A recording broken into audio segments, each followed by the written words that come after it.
Hey, what's up everybody? I'm Clinton Woods and I'm here today. I want to read a book to you about Duke Ellington. Let's get right into it.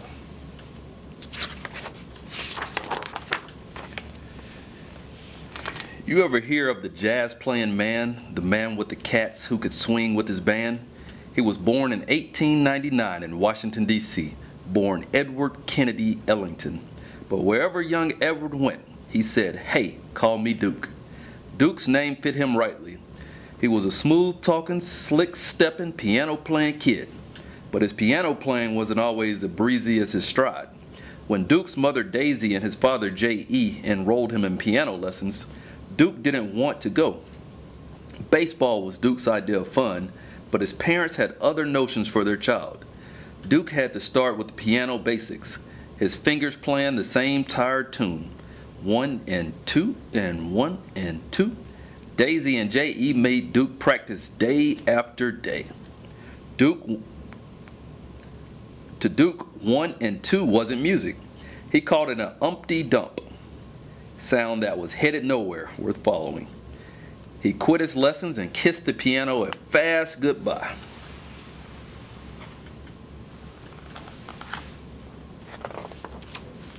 Years later, on a steamy summer night, Duke heard that Umpy Dump played in a whole new way. Folks called the music ragtime, piano that turned Umpy Dump into a soul-rousing romp. The ragtime music set Duke's fingers to wiggling. Soon he was back at the piano trying to pluck his own ragtime rhythm. 1 and 2 and 1 and 2.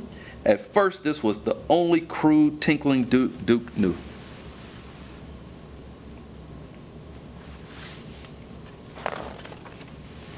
But with practice, all Duke's fingers rose the piano keys.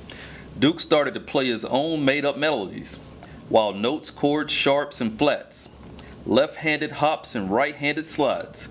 Believe it, man, Duke taught himself to press on the pearlies like nobody else could. His 1 and 2 umpy dump became a thing of the past. Now playing the piano was all Duke's love. When Duke was 19, he was entertaining ladies and gents at parties and pool halls, country clubs, and cabarets. He had fine as pie, good looks, and flashy threads. He was a ladies' man with a flair to spare.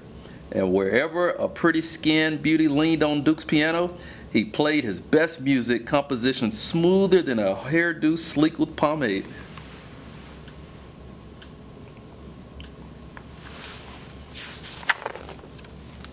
It wasn't long before Duke formed his own small band, a group of musicians who played all over Washington, D.C.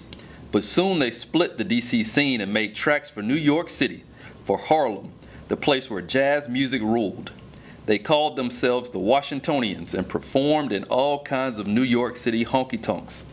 Barron's Exclusive, the Plantation, Ciro's, and the Kennedy Club. Folks got to know the band by name and came to hear them play.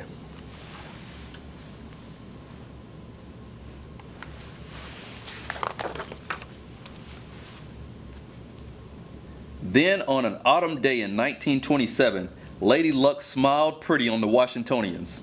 They were asked to play at the Cotton Club, Harlem's swankiest hangout, a big-time night spot. The Cotton Club became a regular gig for Duke and his band. They grew to 12 musicians and changed their name to Duke Ellington and his orchestra. Night after night, they played their music, which was broadcast live over the radio.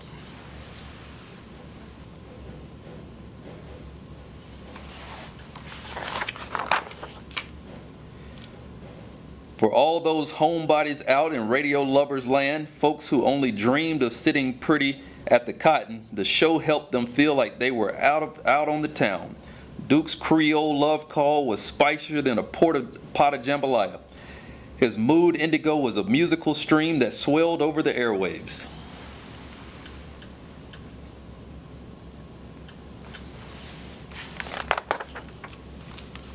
Sometimes the orchestra performed their tunes straight up, but other nights, when the joint started to jump, Duke told his band to play whatever came to mind, to improvise their solos, to make the music fly, and they did.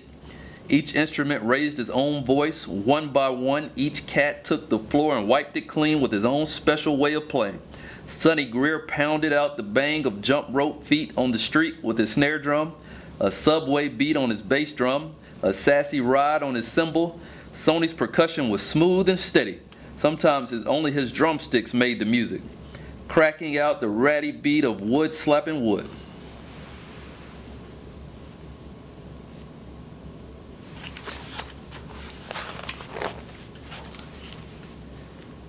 Along with Sonny, Joe Tricky Sand,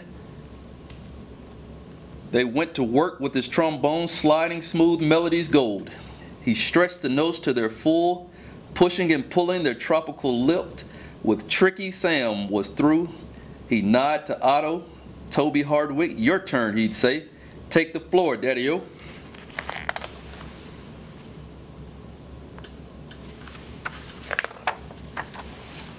Toby let loose on his sleek brass sax, curling his notes like a kite tail in the wind, a musical loop-de-loop with a serious twist.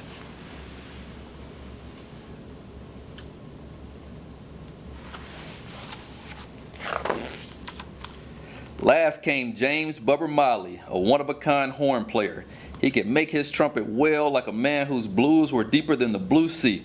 To stir up the sound of his low moan horn, Bubber turned out a growl from way down in his throat. His gut bucket tunes put a spell on the room.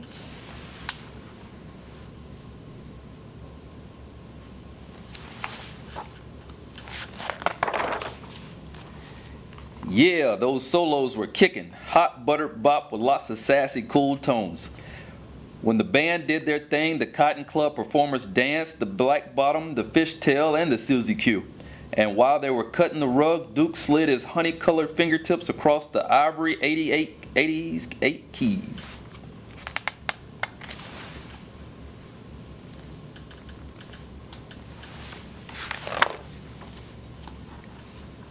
The word on Duke and his band spread from New York to Macon to Kalamazoo and on to the sunshiny Hollywood hills. The whole country soon swung to Duke's beat. Once folks got a taste of Duke's soul-sweet music, they hurried to the record stores asking, "Yo, you got the Duke? Gonna play that piano, Prince and his band." People loved Duke's records, thousands of them.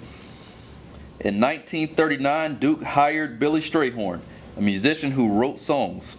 Billy became Duke's ace, his main man. Duke and Billy worked as a team. Together they composed unforgettable music.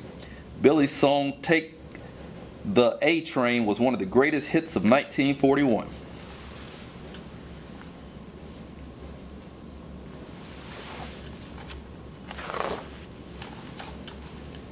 With the tunes that he and Billy wrote, Duke painted colors with his band's sound. He could swirl the butterscotch tones of Tricky Sam's horns with the silver notes of the alto saxophones. And oh, those clarinets. Duke could blend their red-hot blips with a purple dash of brass from the trumpet section. In time, folks said that Duke Ellington's real instrument wasn't his piano at all. It was his orchestra. Most people called his music jazz, but Duke called it the music of my people. And to celebrate the history of African American people, Duke composed a special tune he called "Black, Brown, and Beige," a suite that rocked the bosom and lifted the soul. Black, Brown, and Beige sang the glories of dark skin, the pride of African heritage, and the triumphs of black people from the days of slavery to the years of the civil rights struggle.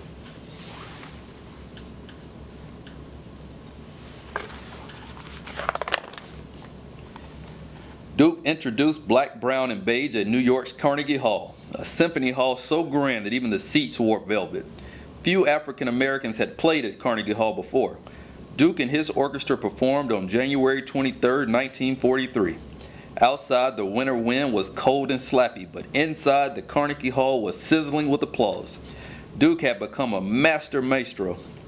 Because of Duke's genius, his orchestra now had a musical mix like no other. Now you've heard of the jazz-playing man, the man with the cats who could swing with his band, the king of keys, the piano prince, Edward Kennedy Ellington, the Duke.